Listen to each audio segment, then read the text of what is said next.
Dans l'épisode d'aujourd'hui, je vais te donner 7 raisons pour lesquelles tu devrais rester au chômage. Oui, tu as bien entendu, 7 raisons pour lesquelles tu devrais rester au chômage. Peut-être que ces raisons, tu les connais déjà ou tu en as déjà entendu parler. Si c'est le cas, prends cette vidéo comme une petite piqûre de rappel. Et ce sera après le jingle.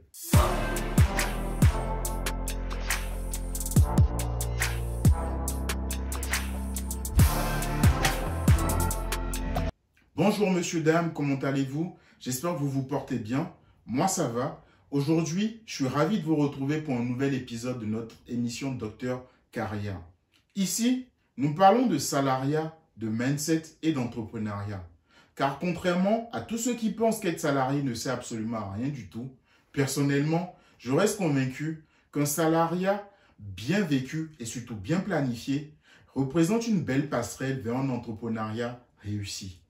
Ainsi, à travers cette chaîne, je te donne tous les éléments qui vont te permettre de planifier, mais surtout de réussir ta carrière, qu'elle soit salariale ou entrepreneuriale. Que tu souhaites passer du salariat vers l'entrepreneuriat. Merci à tous ceux qui nous suivent depuis le début de cette aventure.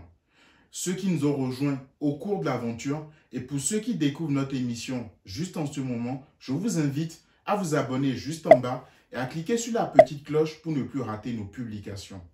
Alors, sans plus tarder, nous allons aborder les 7 raisons pour lesquelles tu devrais rester au chômage. 1. On te manquera énormément de respect. Limite, on ne te respectera même plus. Vous savez, la société dans laquelle nous vivons est capitaliste.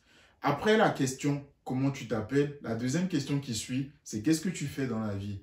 Très souvent, cette question qu'on vous pose, c'est pour évaluer votre valeur dans la société, mais surtout le respect qu'on va vous accorder. Naturellement, si tu dis que tu es planton, je respecte le travail de tout un chacun, et que tu dis que tu es directeur d'une société ou que tu es un entrepreneur réussi, le respect qu'on t'accordera ne sera pas le même. Mais bon, ce qui nous intéresse à travers cette vidéo, c'est les 7 raisons pour lesquelles tu devrais rester au chômage. On va passer du coup à la raison 2. Naturellement, qu'on te manque de respect ou pas, tu auras toujours l'impression qu'on te manque de respect. En effet, de manière psychologique, le fait de se retrouver au chômage crée chez beaucoup un manque de confiance. Ils auront l'impression qu'on leur parle à chaque fois parce que leur situation est celle qu'elle est aujourd'hui et qu'ils sont au chômage. Et qu'en réalité, s'ils étaient en train de travailler, par exemple, leur compagne ou leur compagnon ne leur parlerait pas de cette manière-là. Ce qui n'a des fois rien à voir. C'est juste une impression et un mécanisme qui se crée dans la tête de la personne à elle toute seule parce qu'elle n'est pas à l'aise et elle est dans une situation précaire. 3. Tu auras de moins en moins d'argent. Naturellement, si tu ne travailles pas, plus le temps passe, il y a en France ici, pour ceux qui ont la chance d'être au chômage au Pôle emploi, mais vous savez qu'au Pôle emploi, au fil du temps, vos indemnités baissent. Donc, ça vient à 70 et après ça descend jusqu'à ce que au final, on te dit bye bye et que tu te retrouves au RSA. Naturellement, si tu étais en train de travailler, ce que tu gagnais était de tel montant. Déjà, quand tu arrives au chômage, ce que tu gagnes est inférieur à ce que tu gagnais quand tu travaillais. Et donc, du coup, au fil du temps, ça baisse. Donc, à un moment, tu te retrouveras sans sous. 4.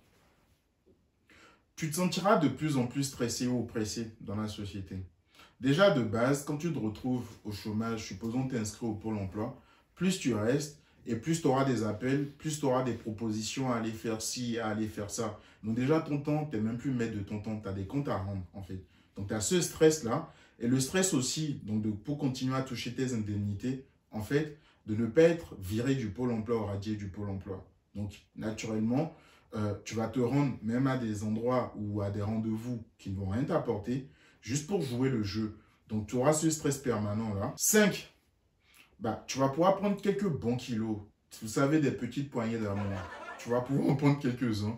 En effet, quand tu te retrouves sans emploi, petit à petit, au départ, c'est un plaisir. Petit à petit, en fait, ça devient une routine. Tu vas chez toi, tu vas nulle part. En plus, avec la situation liée au Covid actuellement. Donc, tu ne vas pas bouger. Tu vas plus passer ton temps à manger, à faire du Crimador. Crimador, ça me rappelle un film que j'ai suivi quand j'étais beaucoup plus jeune. Pour ceux qui connaissent les Ivoiriens, Crimador, critiquer, manger, dormir. Donc, tu vas faire du Crimador. Tu vas passer ton temps à critiquer les autres, à manger, à dormir. 6. Tu vas probablement avoir un nouveau bébé.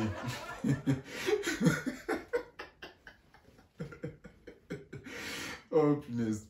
En réalité, il est prouvé que quand les gens s'ennuient, très souvent, ils s'adonnent au sexe, en fait. Donc, ça va être leur premier passe-temps. Donc, du coup, je suppose que si plus longtemps tu restes au chômage, plus tu as du temps pour toi. Donc, du coup, plus souvent, tu auras des relations. La 7e et dernière raison, tu vas finir aigri et dépressif. Naturellement, quand tu vas rentrer dans ce tourbillon des éléments que je t'ai cités auparavant et que le temps continuera à avancer, naturellement, tu auras l'impression que tu ne vis pas ta vie, en fait. Et petit à petit, tu vas commencer à envier ceux qui vivent leur vie. Ceux qui se lèvent tôt le matin, en fait, pour travailler. Ceux qui se bougent, en fait, pour avoir quelque chose, pour ramener du pain chez eux et pour leur famille. Tu vas commencer à les envier. Tu vas penser qu'ils sont venus te voler quelque chose. Alors que le monde dans lequel on vit, tout le monde peut réussir dans ce monde dans lequel on vit. Il suffit que tu te lèves et que tu ailles chercher ce qui t'appartient à toi, en fait. Donc, du coup, super. Reste comme ça, aigri, dépressif, en plus de tout ce que je t'ai cité avant. Je pense que ça fait un très beau combo pour lequel tu devrais continuer à rester au chômage. Alors, j'espère que vous avez compris que c'était une blague. Récemment, je suis tombé sur une vidéo du docteur Ken Fak. Je vous invite à aller regarder. Ça s'écrit K-E-N-F-A-C-K. C'est comment avant un cancer. Où elle a abordé en fait son sujet de cette manière-là. Donc, au lieu de donner des éléments positifs, c'est de donner des éléments négatifs. En fait, parce qu'il y a certaines personnes, peu importe ce qu'on leur dira, essentiellement, quand vous passez des messages positifs, que vous leur donnez des éléments, ils ne vont pas accorder de l'attention.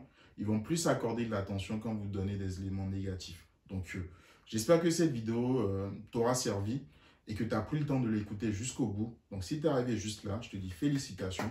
Notifie-moi en commentaire que tu as suivi juste là.